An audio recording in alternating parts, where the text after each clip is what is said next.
varios temas en formato acústico y ahí metemos dos adaptaciones que hicimos de temas típicos del punk americano, uno de NoFX, que en inglés y el Linoleum, y otro de Bad Religion, que los nuestros títulos son Cartón, el de NoFX, y el otro y el Rapaz Refalfiado.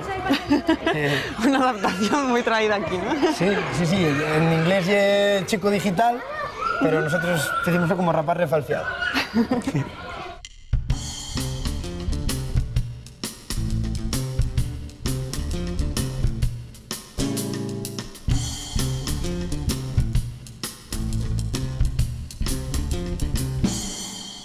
No puedo creerme